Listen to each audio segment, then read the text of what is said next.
මචං අද අපි ඉන්නේ මීට වසර 17කට කලින් LTT අගනගරය ප්‍රභාකරන් වේලුපෙල්ලේ ප්‍රභාකරන් තමන්ගේ අගනගරයේ විදියට ඉල්ලපු සාම්පූර් වල මේ තියෙන සාම්පූර් ලයිට් හවුස් එක අපි ගිහලා බලමු ඒක පොඩ්ඩක්.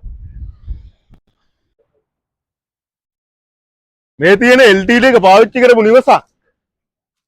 ඉතින් ඒ නිවස් වල නටබුන් තමයි දැන් තියෙන්නේ. ප්‍රතිසංස්කරණය වෙලා නැහැ. ඉතින් දැන් මේවා නටබුන් වෙලා තියෙන්නේ. LTT එකේ නටබුන් තාම තියනවානේ. මේ ලයිට් හවුස් එක දැන් ප්‍රතිසංස්කරණය කරලා තියෙන්නේ. කලින් මේකේ තිබ්බේ උණ්ඩ කෑලි බං. ඒ දවස්වල මේ භූමියේ කොච්චර මිනිස්සු මැරුණාද කියලා මේකට කතා කරන්න පුළුවන් නම් කියයි. උන් වෙඩි තිබ්බත් මුන් වෙඩි තිබ්බත් මේ භූමියේ මැරුණේ අපේ උන් බං. මේ තියෙන බං සාම්පූර් වෙරළේ ගොඩ ගාලා තියෙන සිප්පි කඩු.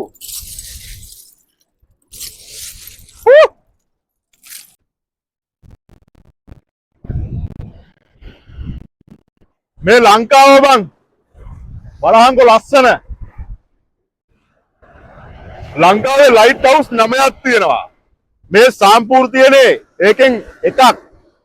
මචං මෙහෙරේට වරෙල්ලා.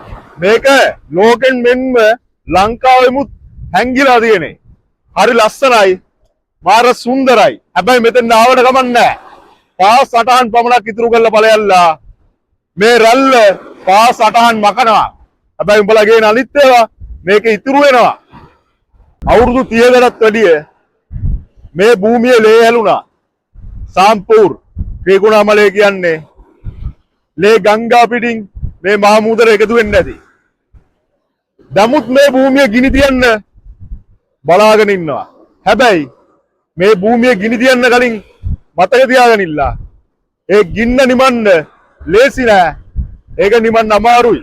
ඒ වගේම කියන්න තියෙනවා ඔයාලගේ වෙඩින් එකට ප්‍රී සූට් එකට එන්න මෙහෙට ලස්සනම තරක් ත්‍රිකුණාමලයේ තියෙන හොඳ මතකයක් එක්කන් ලස්සන වෙඩින් එකක් ගන්න හොඳ ෆොටෝ සූට් එකක් කරගන්න මේ භූමිය ඔයාලට ලස්සන අත්දැකීමක් දෙයි.